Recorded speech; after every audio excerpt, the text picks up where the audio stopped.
Merci de votre fidélité à l'ORTB. L'émission c'est 5 sur 7 matin. Nous sommes ensemble jusqu'à 8h45 minutes.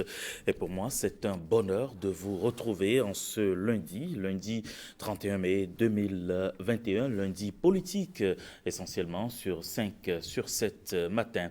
Depuis quelques jours, la composition de la nouvelle équipe gouvernementale du président Patrice Talon est connue. 23 ministres sont entrés en fonction depuis le mercredi dernier.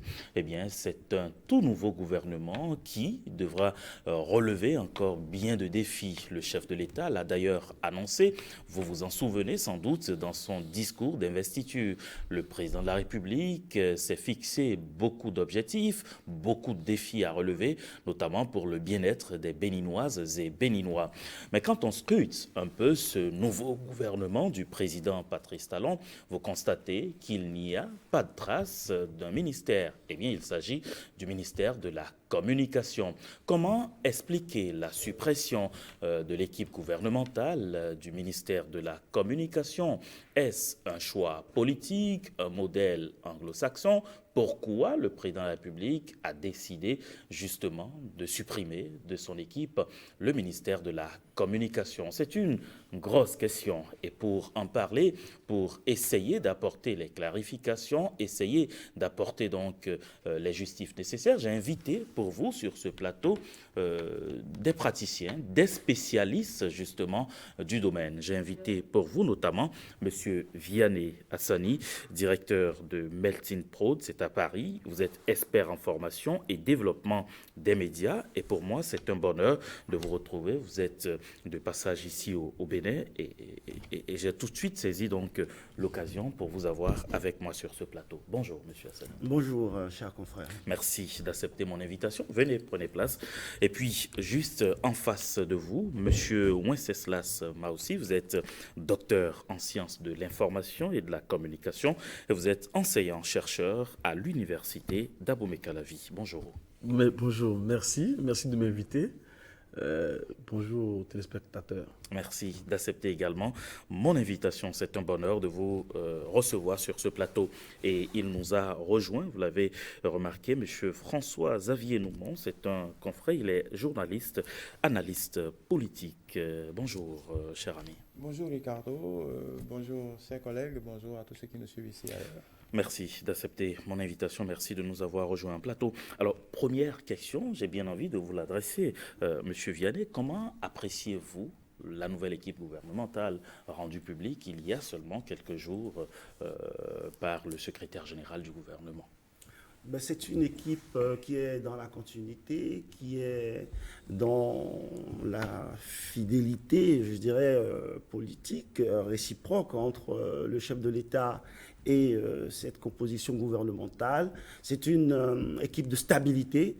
Et donc voilà, ça exprime la dynamique dans laquelle travaille le président de la République, c'est-à-dire c'est un chasseur de tête, le président de la République. Donc, à partir du moment où, justement, sur la base de son parcours, un chasseur de tête, dirigeant d'entreprise, lorsqu'il a une équipe de collaborateurs en qui il a confiance, qui est solide, eh bien, on ne change pas une équipe qui gagne, comme on dit dans le foot. Donc, c'est cette stabilité-là. Il est vrai que nous avons eu la surprise, en tant que professionnels des médias, de voir que le ministère de la Communication a disparu. Eh bien, on pourra analyser ce paramètre-là aussi de cette composition gouvernementale. Absolument, et ce sera d'ailleurs l'un des points essentiels de nos échanges ce matin. Analyser donc la suppression, les raisons qui pourraient justifier la suppression de ce ministère de la Communication. Mais en attendant, François-Xavier, pour un journaliste, analyste politique que vous êtes, vous avez suivi M. Vianney Hassani qui parlait à l'instant du maintien donc, de la dynamique. On ne change pas une équipe qui gagne. La quasi-totalité des ministres, ils ont été reconduits, ces ministres-là. Oui, c'est le moins qu'on puisse dire. C'est vrai qu'il y avait, avant la publication de cette liste, il y avait moult supputations sur des entrées, sur le fait légitimement que certains ensembles de la mouvance présidentielle pouvaient légitimement prétendre à rentrer au gouvernement. Mais encore une fois, Patrice Talon est resté égal à lui-même, c'est-à-dire que Cette fois encore, il donne la preuve qu'il n'est pas prisonnier d'un quelconque calcul politicien. Après, c'est le pragmatisme qui prime depuis le début de son quinquennat. Je pense qu'il fait le point de ce qu'il a réussi jusqu'ici, avec qui. La seule difficulté dans ce type de situation, c'est peut-être l'usure qui peut affecter tel ou tel poste ministériel, tel ministre, parce que quand même, c'est beau, c'est vrai, des ministres ont battu déjà des records de longévité. C'était en fait déjà 5 ans. Bien sûr. La seule difficulté là, c'est l'usure. Est-ce que c'est physiquement, mentalement, intellectuellement, est-ce que certains peuvent encore continuer, parce que certains ont à charge de grands ministères qui sont engagés dans des travaux d'infrastructures colossaux, d'autres portent des réformes assez révolutionnaire. Donc ça, c'était au président, au chef d'équipe de jauger quelque peu si tout ou partie de ce gouvernement peut encore repartir pour un tour. Factuellement, la réponse est plutôt oui. Et donc je pense que il y a eu changement qu'à la marge. Et si peut-être Saka Lafia ne s'était pas dirigé vers le conseil électoral, peut-être qu'il serait resté. Le seul, on reviendra sur la suppression du ministère de la Communication. L'autre ministère qui a été impacté, le ministère de l'enseignement secondaire et de la formation professionnelle. Je pense que là, peut-être justement, c'est l'usure qui a peut-être eu raison du professeur Marion Capo, parce qu'il a porté des réformes difficiles. Et dans ce type de ministère, dans ce type de contexte, c'est beaucoup de négociations avec les partenaires sociaux. Il est rentré en cours de mandat. Oui, en cours de mandat, oui. Ce que je veux dire, ce n'est pas forcément la longueur du poste, mais les réformes qu'il a eu en durée. Les syndicats, les enseignants, les aspirants, ainsi de suite. Peut-être que le président avait besoin d'un nouveau discours pour pouvoir reprendre le fil du dialogue avec ces groupes-là, étant donné que le grand changement qui a été annoncé, l'un des grands changements qui a été annoncé pour le second quinquennat, c'est le chantier de la formation professionnelle. Et là encore, peut-être qu'il y aura des réformes difficiles à porter. Alors, Wenceslas aussi, vous avez suivi comme nous l'actualité, le nouveau gouvernement qui a été rendu public, mais surprise.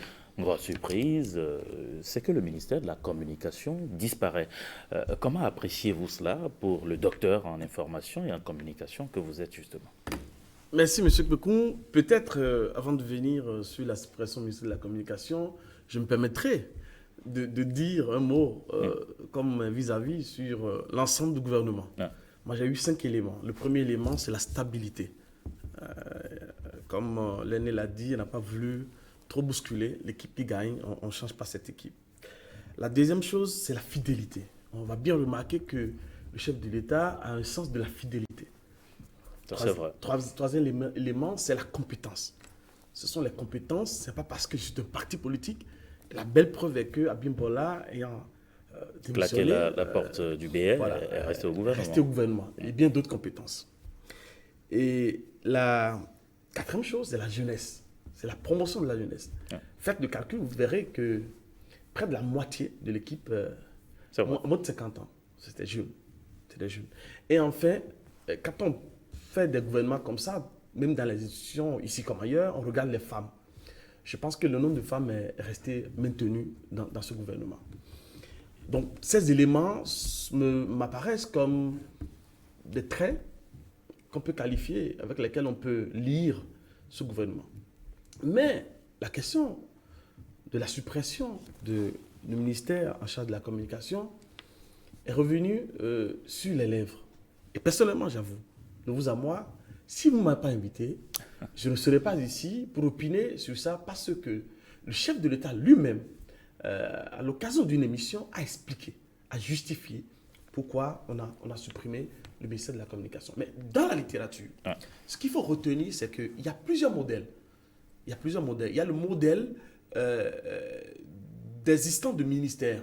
Il y a le modèle d'absence de ministère. Je vais expliquer, vous allez comprendre après. Même au Royaume-Uni, même au Canada, il y a encore des départements qui s'occupent de la communication. Et ces deux pays sont des pays que le président regarde aussi. Mais les autres pays, comme la France, aussi, avec le ministère de la Culture et de la Communication. Mais quand on fait ce choix, et là où moi je me pose des questions, c'est que quand on fait donc le choix, dans le sens du ministère de la Communication, c'est qu'il y a toujours une cellule, un département, un service, une direction qui s'occupe de la question des médias. Et donc, ici, je pose la question de la politique publique médiatique. La politique publique médiatique ne se laisse pas forcément, tel que le président l'a dit, par exemple, là, au régulateur.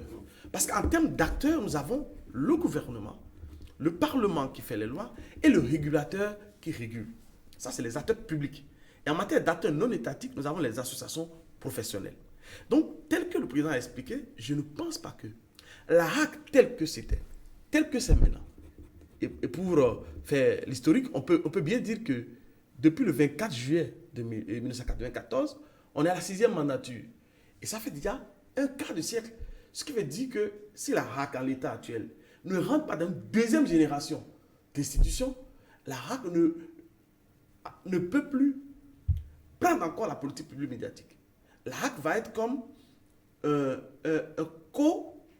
une coactrice de la politique publique que le gouvernement doit avoir à partir d'une institution. Imaginez par exemple la TNT aujourd'hui. C'est une politique publique médiatique qui a été portée par le ministère, qui est portée jusque-là, même par le ministère du numérique et de la digitalisation.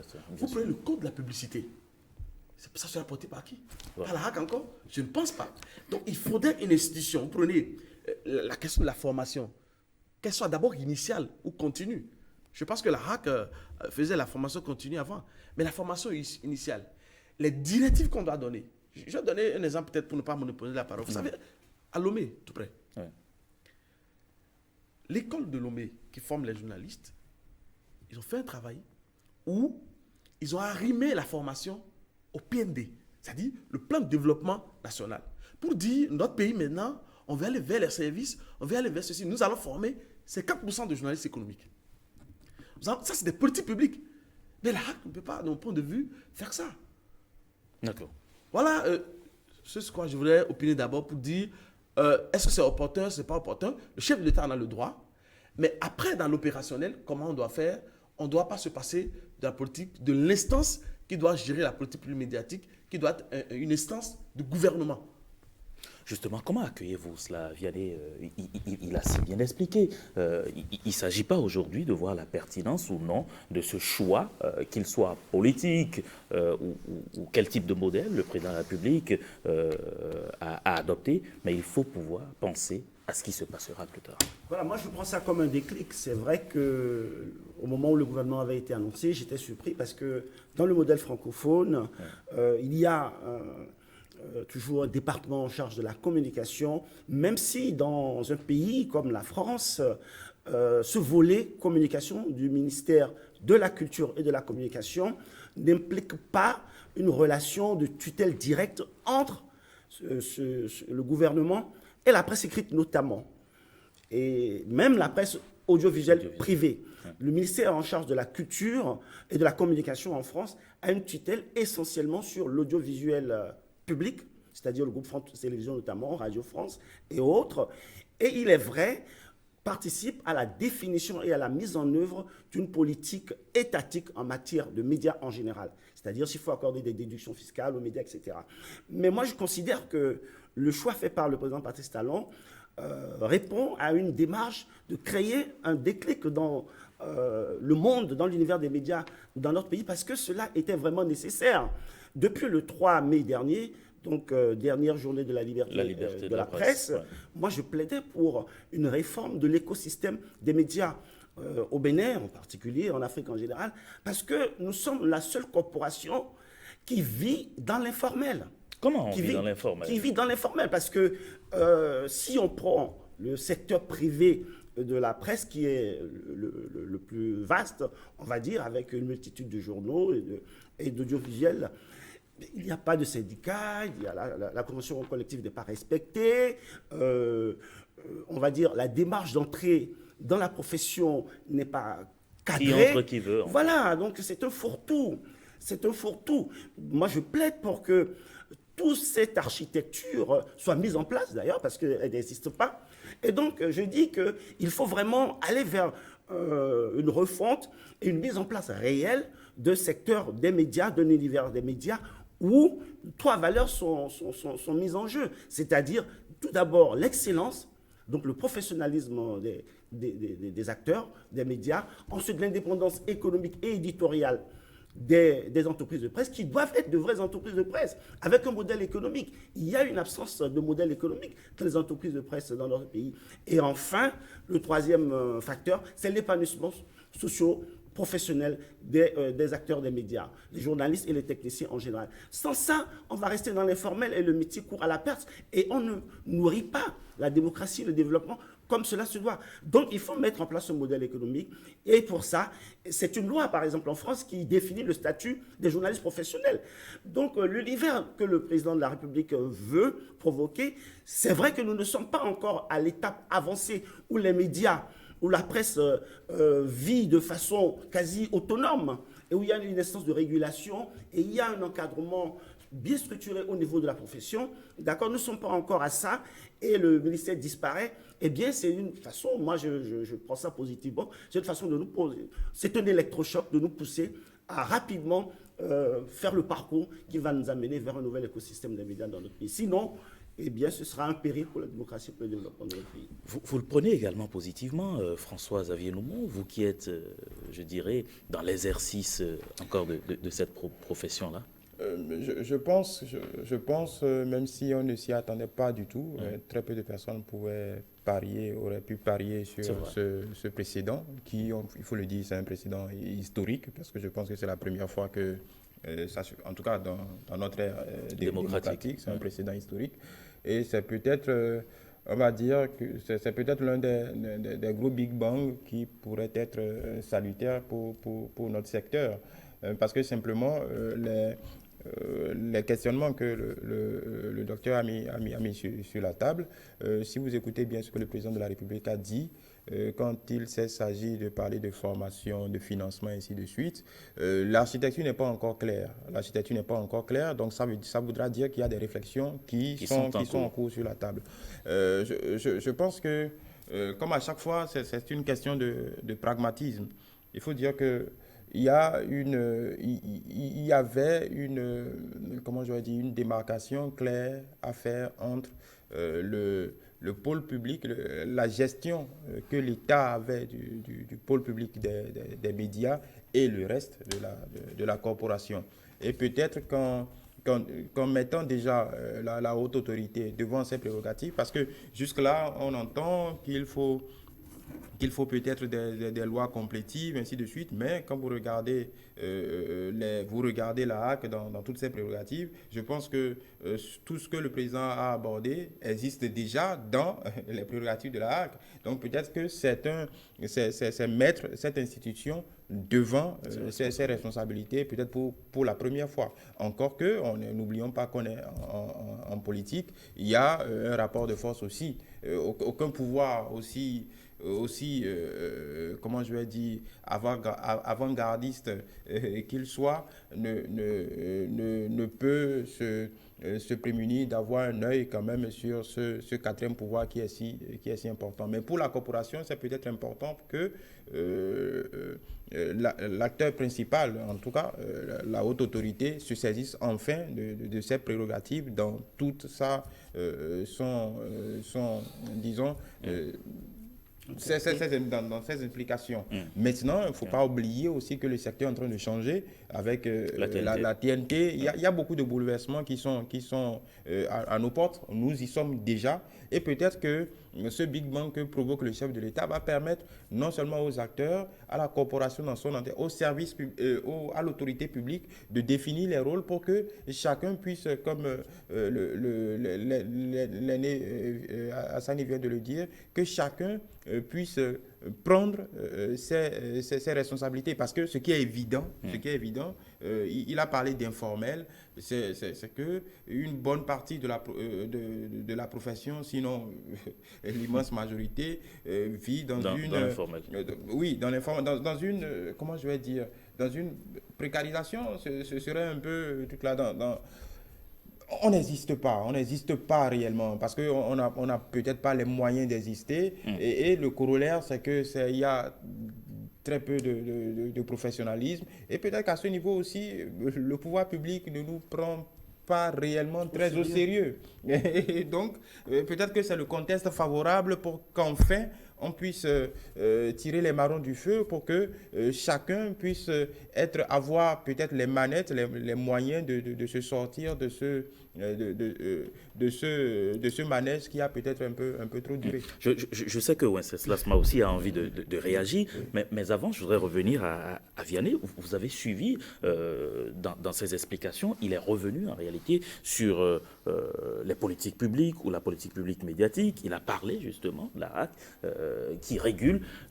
L'ARAC n'est qu'un organe de régulation en réalité. Et comment cela à l'opérationnel va se faire désormais, puisque on ne sait même pas encore sous quel département ou quelle autorité ou quel pouvoir la presse devra désormais fonctionner. De façon pragmatique, moi j'ai pensé à des choses simples. Il faudrait, bien entendu, au plan législatif, toiletter la loi organique pour lui donner davantage de pouvoir et de moyens.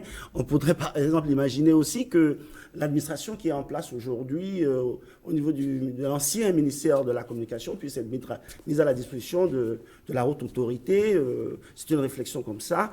Et parce qu'il paraît que cette haute autorité souffre énormément d'absence de cadres, de techniciens pour mettre en œuvre ces prérogatives qui, du reste, méritent d'être modifiées. Voilà, donc je pense qu'il y a des retouches à faire de ce côté-là. En termes de politique publique, c'est vrai qu'on peut se demander comment ça va se passer parce que ce que je mets, moi, dans réforme de l'écosystème des médias, ça passe aussi par une réforme, une formalisation du secteur de la publicité. Parce que le modèle économique de la presse, elle est très simple.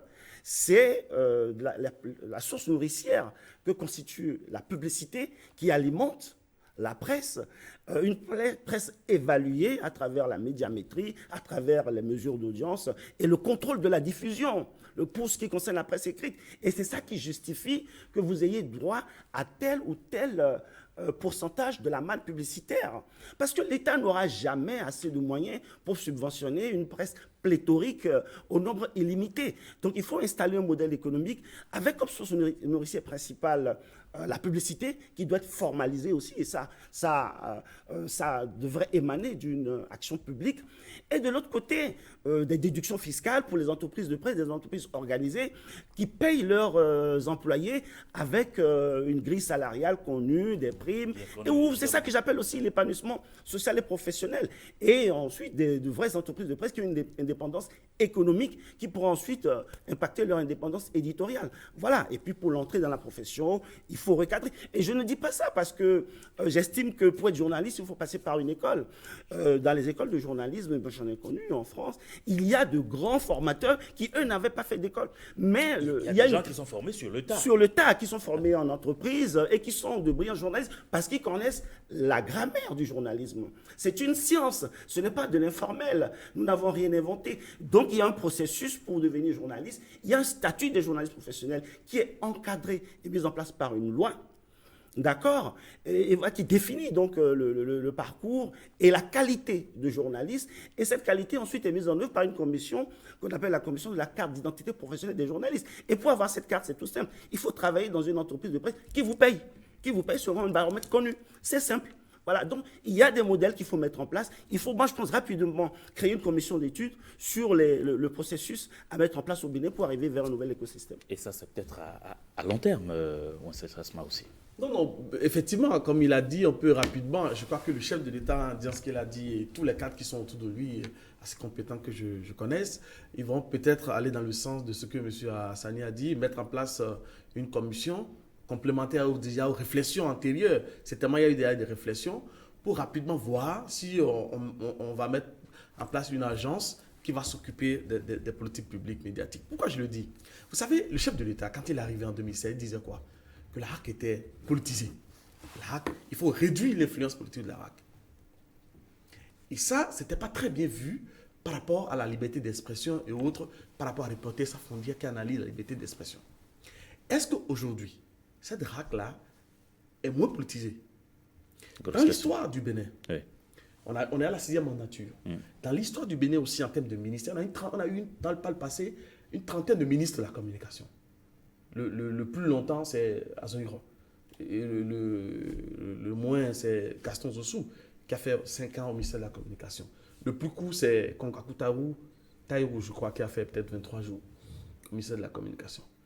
Et l'information à l'époque. L'information à l'époque. Et ça changeait. Aujourd'hui, pourquoi je le dis?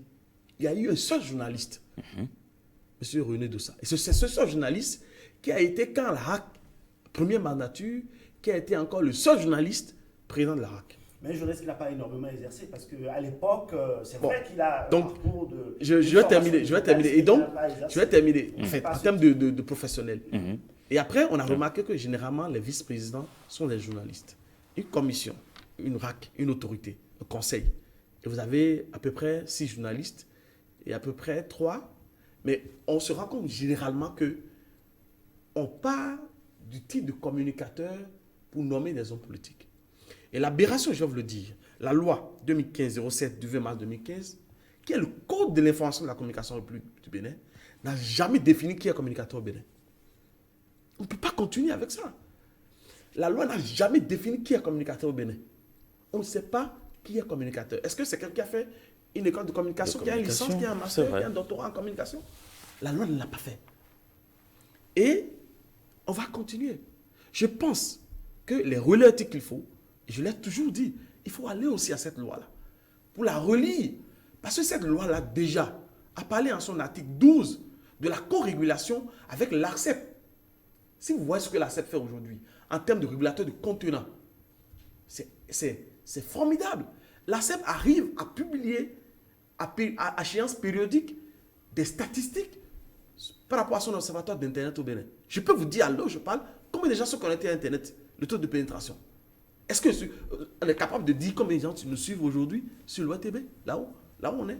On n'est pas capable de le dire. On n'est pas capable. Donc, il y a un certain nombre d'éléments par rapport à ça. Et donc, je pense fondamentalement qu'il faut relire pour que la RAC peut être étoffée, si c'est ça que le chef de l'État veut, peut être étoffée. Il y a le côté conseil et le côté opérationnel avec des cadres, des praticiens, des universitaires, des chercheurs, pour des administrateurs, des gens qui font l'administration, les cadres de l'administration, pour aider l'institution à vraiment avoir du souffle, moins politisé, avec des compétences pour que réellement on puisse avoir une visibilité de l'écosystème des médias dans notre pays. Si c'est le choix du gouvernement. Mais je vais vous dire en terminant mon propos. Oui. Le choix que le chef de l'État a fait... Parce qu'il s'est expliqué, il a parlé de propagande, il a parlé de communication. Bon, j'ai reviendrai sur le pouvoir de communication pour vous dire que la Tunisie a fait ce choix-là, il y a 10 ans. Mais ils sont en train de vouloir revenir au choix d'un ministère de tutelle. Ça, c'est là maintenant. Et les derniers rapports de l'article 19 financés par l'Union européenne, le dernier rapport était clair dessus. Ils sont en train de réfléchir. Pendant 10 ans, ils ont expérimenté le modèle que le chef de l'État propose. Donc moi, je suis pour qu'on y aille, qu'on expérimente ce modèle-là. Mais il y a quelques préalables à régler. Il y a quelques préalables à régler, François Xavier, mais le verre, il est toujours dans le fruit. C'est un travail profond qui devrait être fait.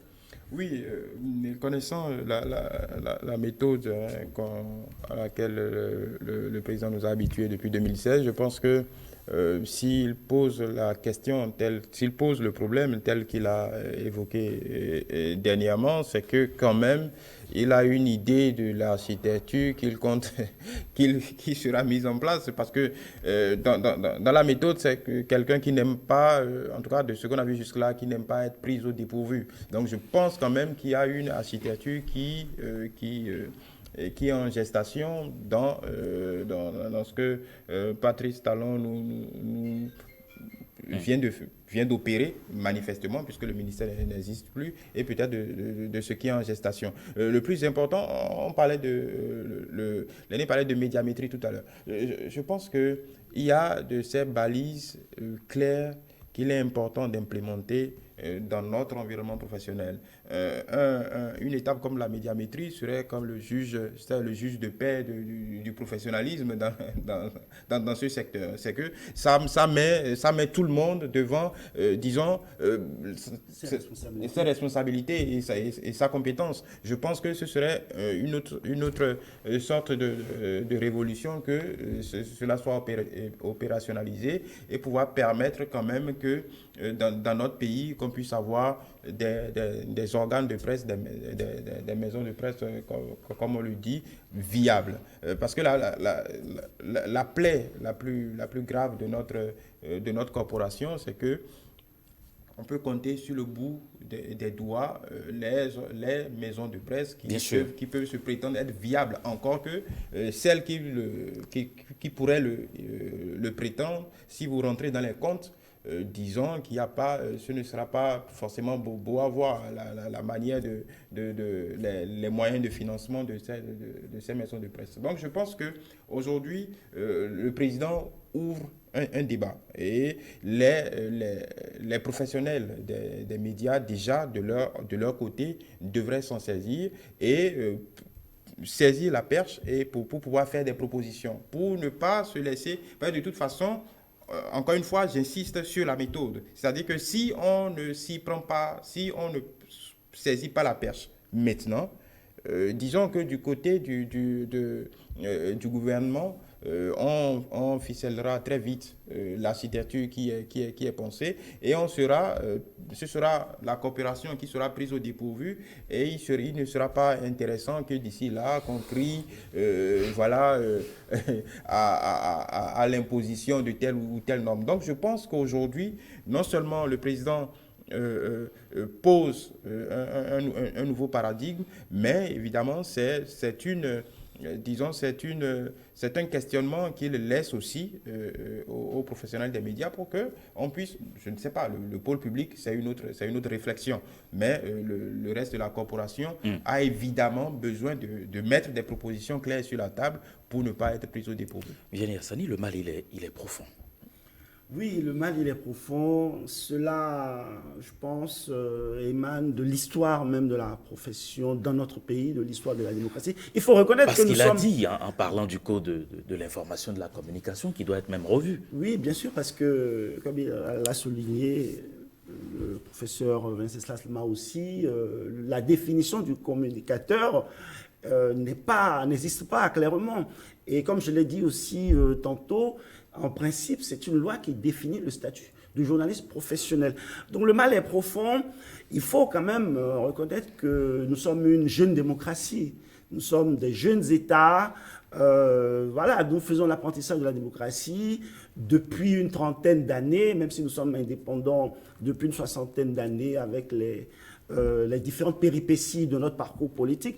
Donc, on peut dire que nous sommes, c'est vrai, à la fois un peu en retard, mais pas complètement en retard. Et en tout cas, c'est le moment plus que jamais d'opérer ces changements-là.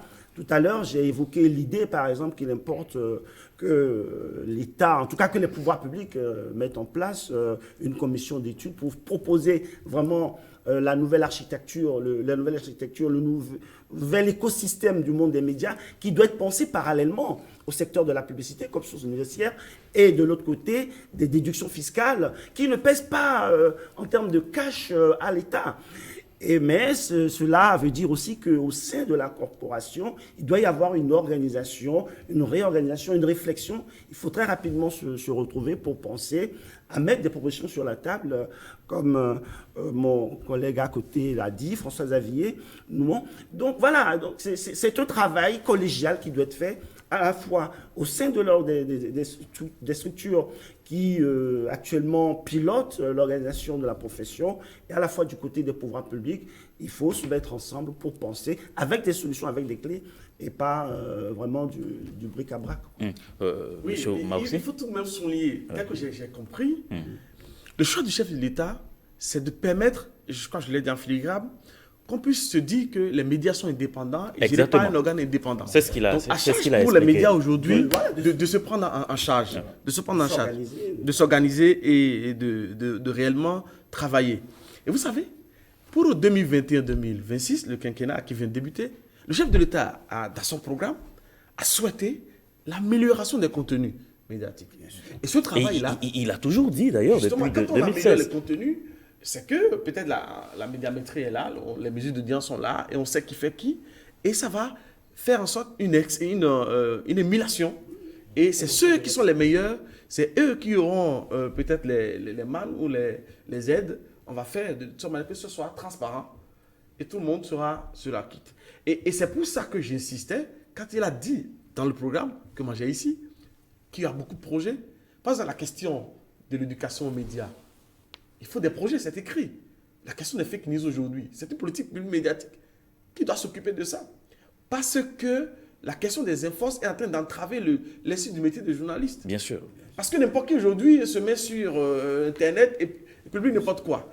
Voilà. Donc je pense qu'il faut très rapidement aller vers ces chantiers-là. Et je crois que j'ai écouté tous les professionnels, les anciens de la RAC, les douaniers, je les ai écoutés. Je crois que tout le monde est quasiment unanime, y compris moi-même, sur l'opportunité de la suppression. En fait, on n'en parle pas. C'est un choix. On n'a pas commenté le choix outre mesure, mais on a fait des propositions concrètes pour que ce choix-là puisse véritablement nous sortir d'affaires et faire grandir notre démocratie, faire grandir notre pays. Je pense que c'est à cela. Et pour cela, Oui. je pourrais répéter encore ce que le doyen a dit, l'aîné Hassani, je veux dire, la relecture aux besoins de l'organe de la RAC. Et c'est d'ailleurs, on va le faire de moment, puisque la Constitution a déjà révisé, a déjà dit que le mandat est renouvelable, à moins de me tromper, et qu'il faut réviser la loi pour rendre conforme à ça la loi organique. Et il y a aussi la révision de la loi dans notre code de l'information et de la communication. Et cette fois-ci, en voulant faire cette relecture, il faut associer tous les acteurs pour qu'on puisse définir, compartiment par compartiment, chaque acteur, un journaliste qui il est, un spécialiste de la communication qui il est, et quel est le rôle qu'il a à jouer dans l'ensemble de ce qu'on peut appeler des politiques publiques médiatiques et communication dans le pays. Parce qu'on avait réduit simplement, de mon point de vue, le ministère de la communication à la communication. Tout simplement. Quand vous prenez les sciences de l'information de la communication ou l'information de la communication tout court, parce qu'en France aujourd'hui, les gens ont voulu qu'on parle d'infocom, vous avez peut-être 10 domaines. Mais comment c'est, même le numérique et la digitalisation est du domaine de l'information. De l'information de la communication. Alors, ça veut dire que le chef d'État fait le choix d'être moderne, d'être dans la technologie et de faire avec le numérique et la digitalisation. Il aurait pu simplement mettre ministère du numérique et des médias ou de des médias. l'information. On est réglé. Non, la communication. Là. Et de la communication. de Parce la que communication. Oui, ok. l'esprit politique du ministère de l'Information. bon, Très bien, ok, je comprends. Mais Voilà. c'est ce qui C'est existait réglé. d'ailleurs. On se rappelle, il y avait un ministère De la du communication numérique et de la l'économie numérique. communication. De Voilà, l'économie de l'économie numérique, on a numérique. pensé. Ouais. En fait, le chef d'État est vraiment parfois très, très efficace, très pertinent sur ses choix. C'est qu'on dit numérique digitalisation, on sait de quoi on parle et c'est assez précis. Et l'économie numérique, on a expérimenté aussi. Je crois on a expérimenté pendant à peine 18 mois. Bien sûr. Et c'est la durée de vie en moyenne des ministres à la tête du département de la communication. C'est 18 mois à 2 ans en moyenne. Quand on fait l'ensemble des trentaines de ministres qui sont passés. Donc je pense que le chef d'État a une vision claire de ce qu'il veut. Vous allez voir ce qui se passe avec le numérique. On est en train de devenir le quartier numérique de l'Afrique. Mais est-ce qu'avec ça, on ne va pas ajouter le côté média tel que c'est conduit, tel que le numérique et la digitalisation sont conduits aujourd'hui? En termes de secteur, il faut que le secteur des médias aussi soit de même. Et je pense à sa décharge qu'il a envie, comme je l'ai dit, de laisser à la RAC.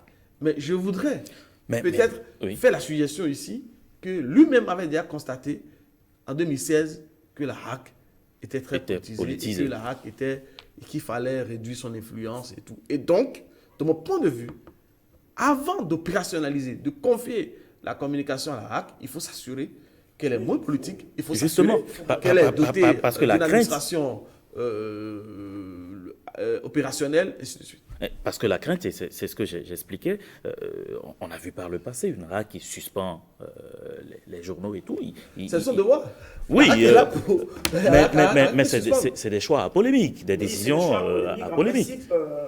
ailleurs, je tiens à faire remarquer qu'en France, par exemple, quand on parle du Conseil supérieur de l'audiovisuel, cet organe ne s'occupe pas de la presse écrite.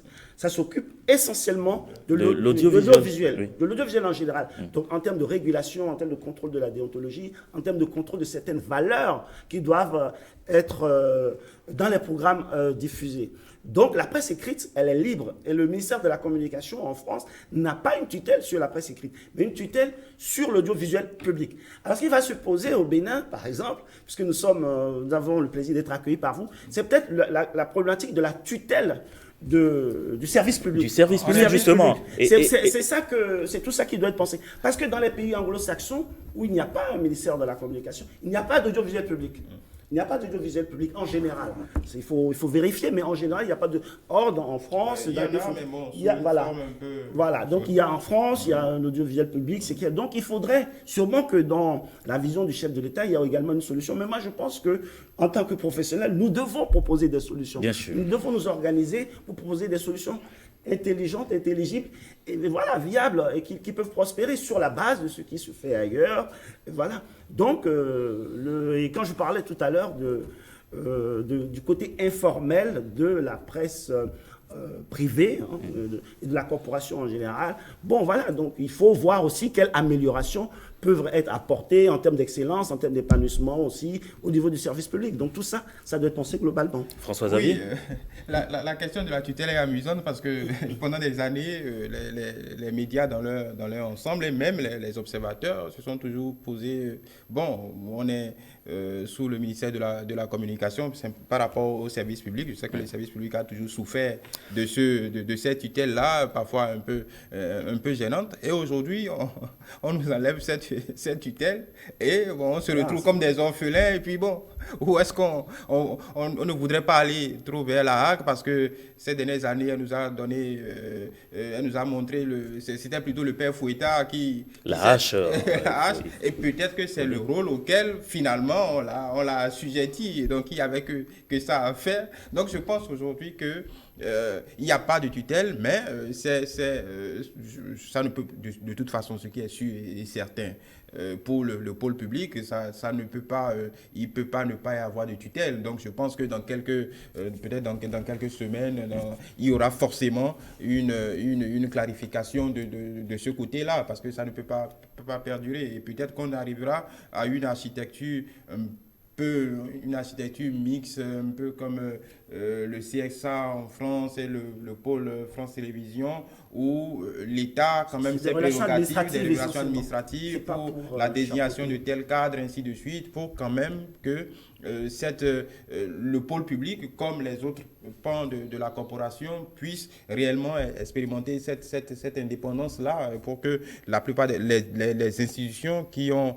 la charge de ces compartiments-là puissent collaborer en toute clarté. Mais encore une fois, c'est la question de la professionnalisation de la presse qui est mise sur la table, du financement. Il y a énormément de questions connexes, mais il y a un seul juge de paix, c'est la production de contenu. Que ce soit digitalisation, l'évolution du numérique, ainsi de suite, c'est la qualité, c'est la production de contenu, et ça appelle à beaucoup d'autres investissements, autant des professionnels que des pouvoirs publics. Vianney Hassani avait un complément. Oui, je voulais juste ajouter que la tutelle, ce n'est pas une relation d'influence majeure au plan de la censure. Voilà. C'est une relation administrative.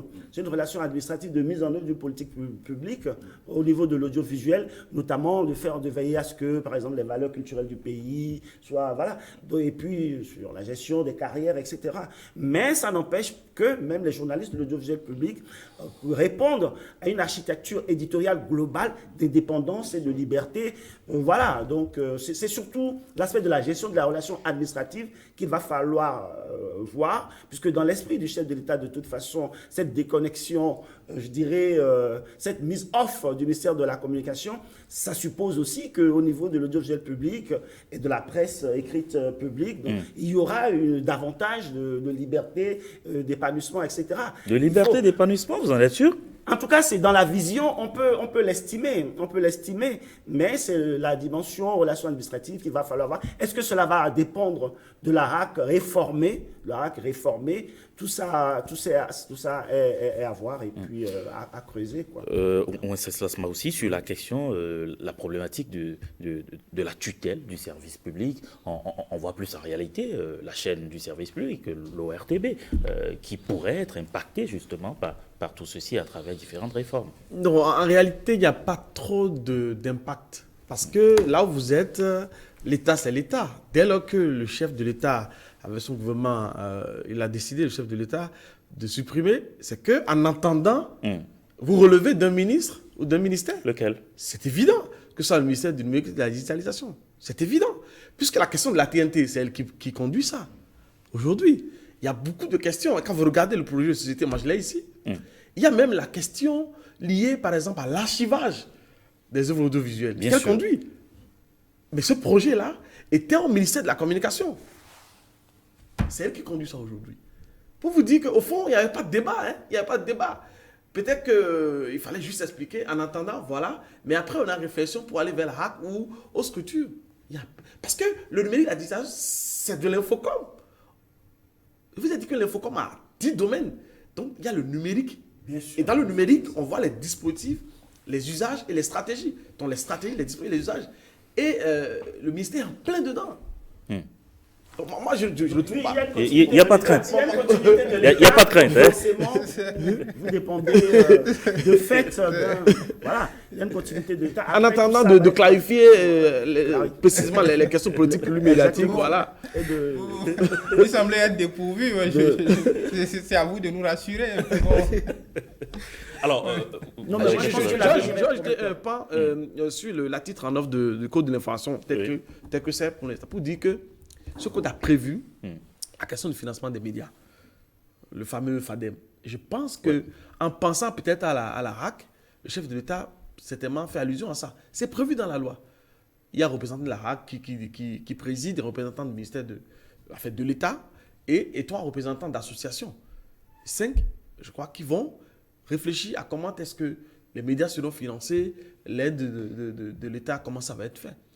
Et donc, je pense que tout ça mérite d'être opérationnel aujourd'hui. Donc, RAC réformé, j'ai bien aimé l'expression, il en faut. Et puis, opérationnalisation du FADEM, voilà, autant de questions. Je plaide pour un regroupement des médias, parce que tous ces journalistes, Ah oui, ça, c'est aller vers vieux. des regroupements, vers de vraies entreprises, et parce que l'État n'aura jamais assez de fonds pour subventionner et c'est tout ce le que monde. souhaite Et dans voilà, le programme il faut du s'organiser candidat Talon, avec c'est ce qu'il dit. des vrais modèles Lui, économiques. il peut encourager, mais il ne peut pas, parce que c'est de la Il faut libre des d'entreprise. mécanismes Voilà. incitatifs. Il Incitatifs. ne faut pas forcer. Il faut des mécanismes qui entraînent naturellement vers ces regroupements. Et les journalistes eux-mêmes, n'ont pas le choix. depuis les États généraux de 2002, depuis le deuxième de 2014, et même récemment, en 2020, la table ronde, c'est clair qu'il faut aller vers le grand groupe médiatique.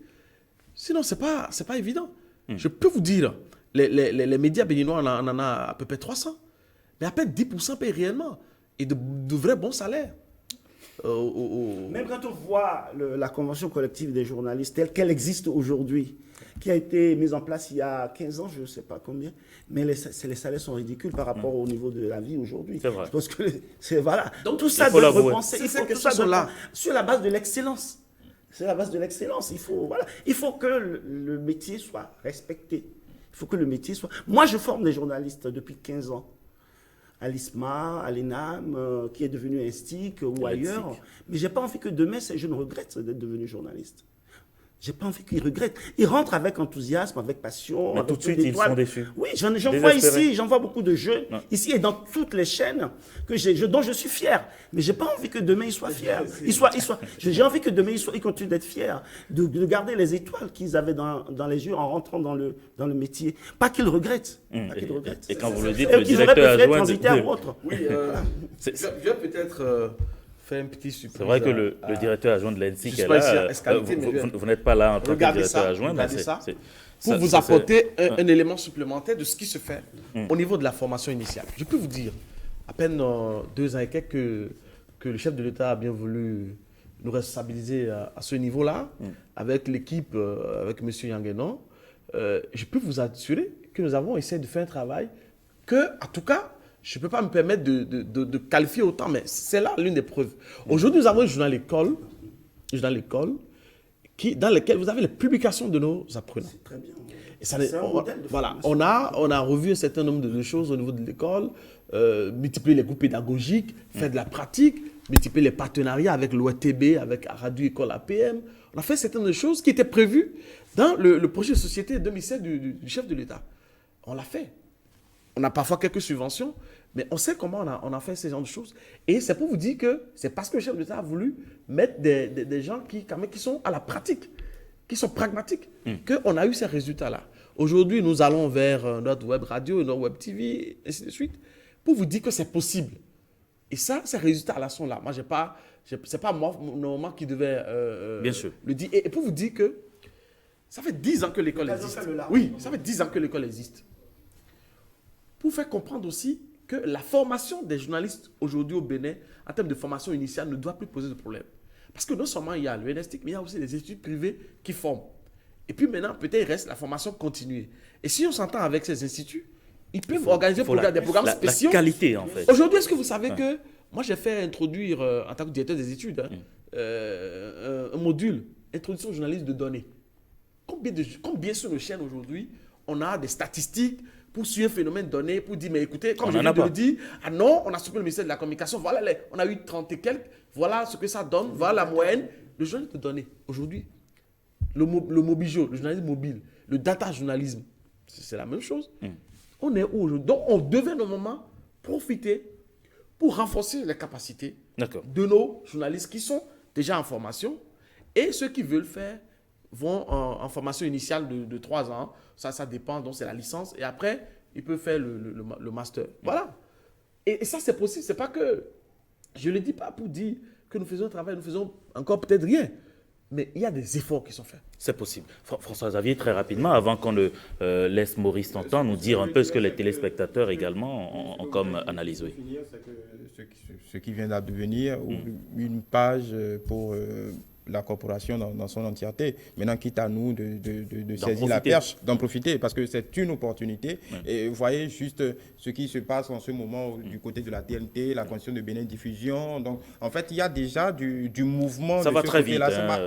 Ça va très vite. Ça va très privé, vite. public, l'État, le pouvoir public au milieu de tout cela. Donc, je pense qu'il y a déjà du mouvement de ce qui va forcément instiller ce qui se fait dans le formel et dans tous les autres compartiments de la presse. Donc c'est une opportunité historique que les hommes de médias de la corporation devraient saisir et quitte à eux de mettre des propositions concrètes, claires, limpides sur la table afin qu'il y ait matière à discussion. Alors, Vianney Hassani, Wenceslas aussi, il faut rappeler que cette émission également est suivie sur nos différents canaux digitaux. Maurice Tantan est là pour nous dire un peu ce que les internautes, les téléspectateurs font comme analyse ou posent comme question. Maurice Tantan, bonjour. Bonjour Ricardo Loïc Pekou, bonjour à tous et bonjour à toutes. On a donc posé la question aux internautes, aux téléspectateurs. On leur a demandé ce qu'ils pensaient de la suppression, tout simplement, du ministère de la Communication, de la nouvelle équipe gouvernementale. Et il faut dire que les avis sont partagés sur la question. Il y en a qui estiment que c'est une bonne décision, d'autres qui n'apprécient pas, mais qui pensent que le chef de l'État a nécessairement les raisons qui justifient ce choix-là, puisque le choix lui est revenu. Alexis attend sur la page Facebook de 5 sur 7 matin nous écrit que c'est un ministère qui a moins de cahiers de charges que les autres ministères et effectivement l'existence de la HAC et du ministère des Finances ainsi que l'existence du directeur de la communication peut régler les prérogatives de ce ministère. Selon lui, c'est comme le ministère des Affaires sociales et de la microfinance et le ministère des petites et moyennes entreprises et de l'emploi des jeunes. Selon lui, on peut faire la fusion des deux et tout simplement désigner des directeurs. Edson Mariano écrit que le président Talon a certainement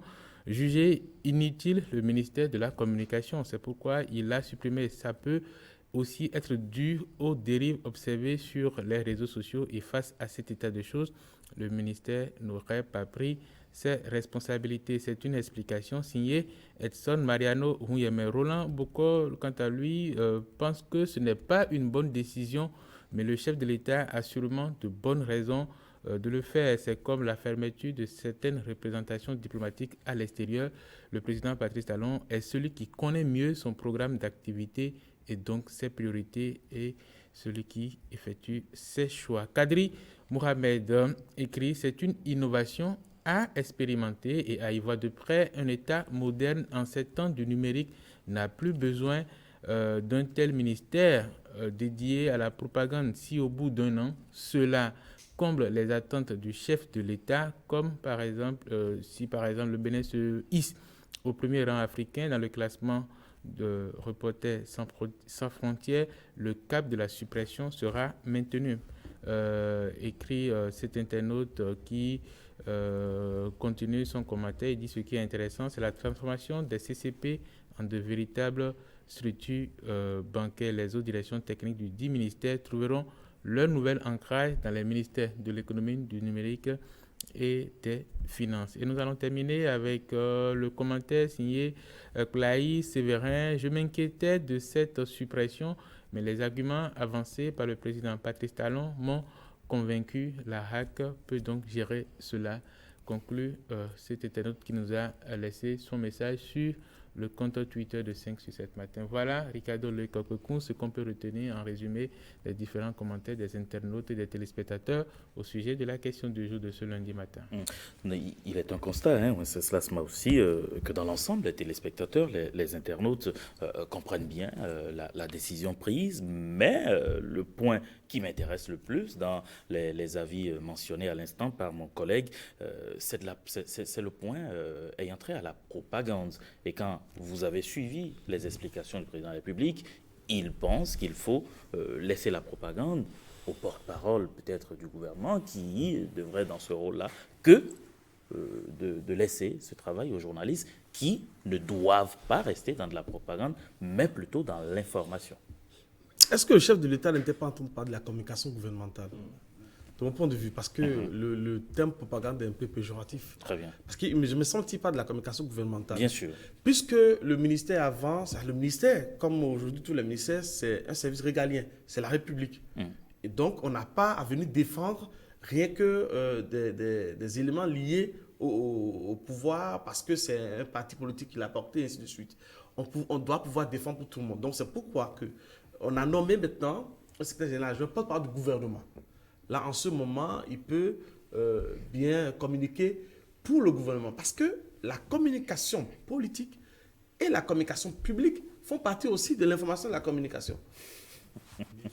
Malheureusement. Ce sont les domaines. Oui, donc on a maintenant donné une attribution au secrétaire général adjoint du gouvernement et on lui dit de faire la communication publique et politique.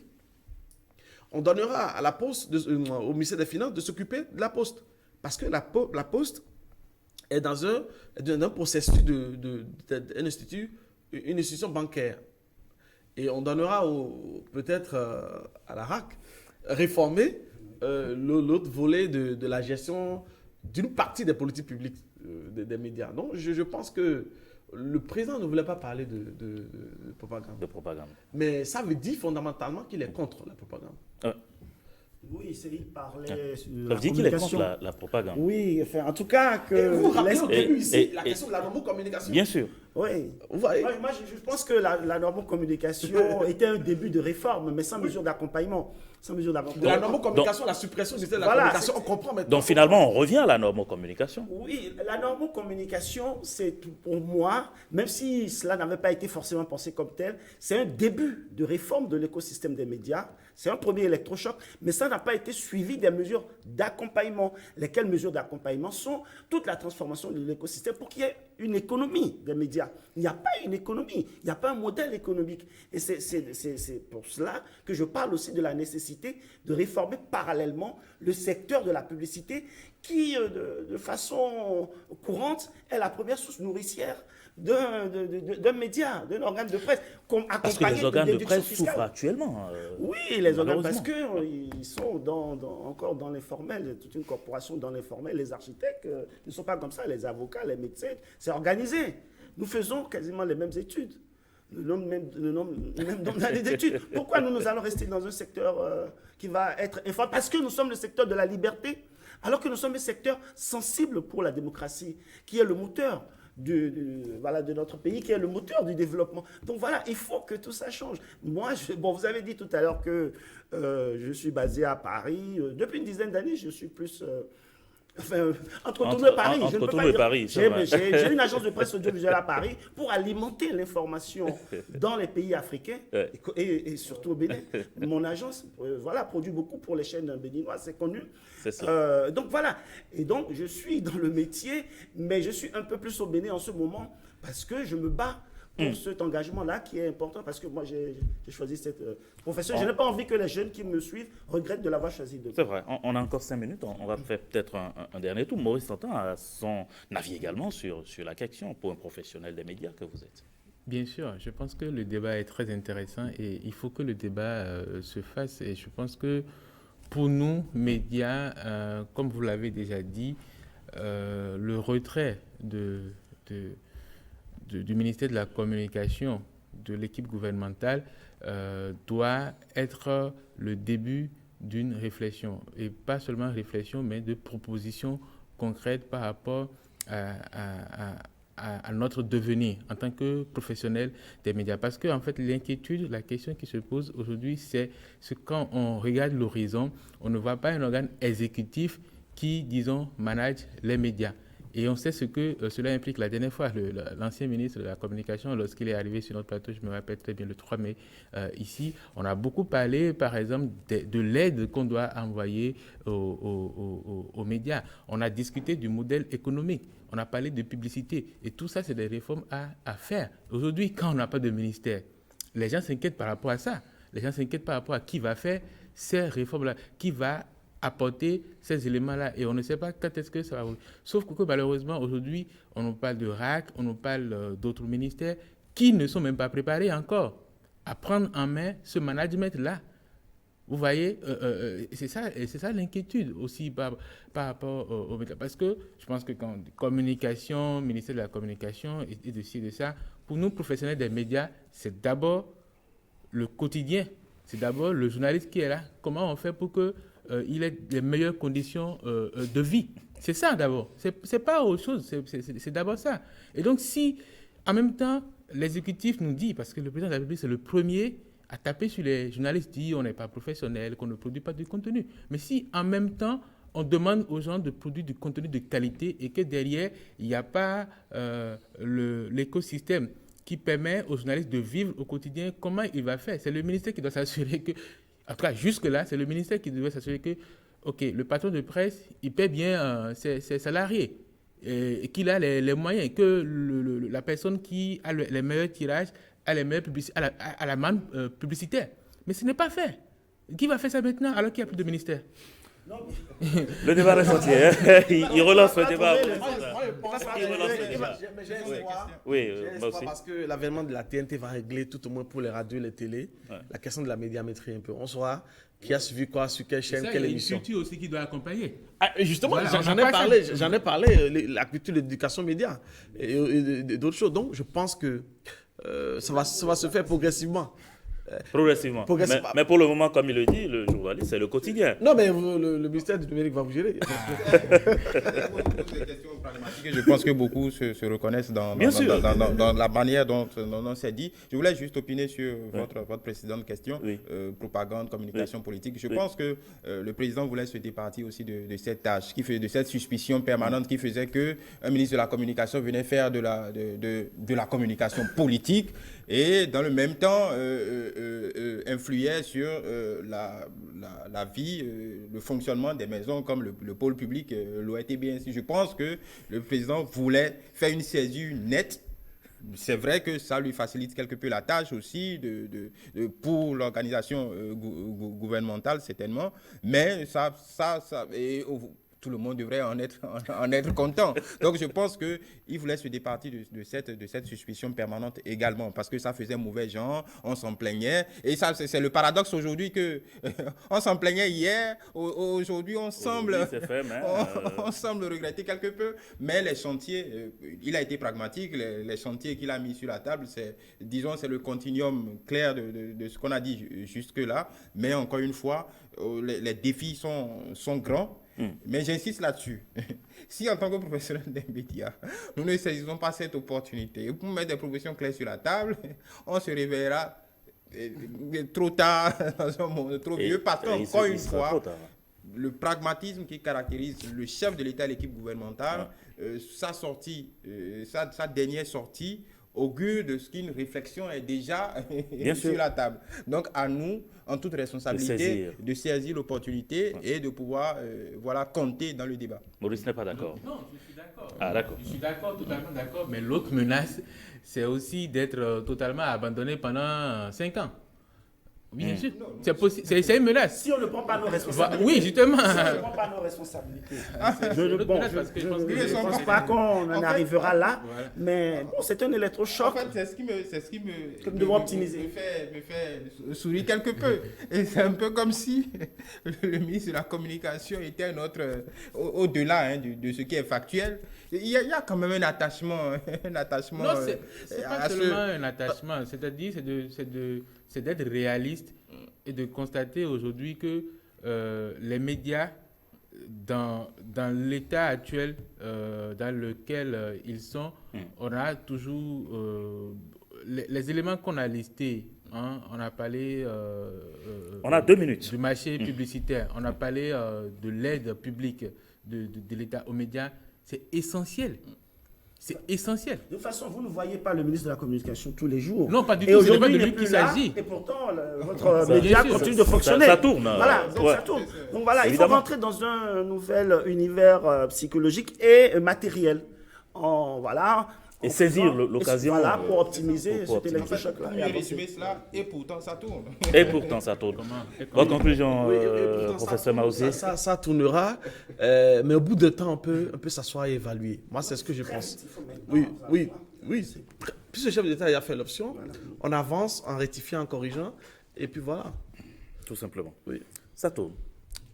Et ça tournera. Maurice, merci. Merci à vous. Et merci pour votre argumentaire. Monsieur Maouzi, merci. C'est moi. C'était un plaisir.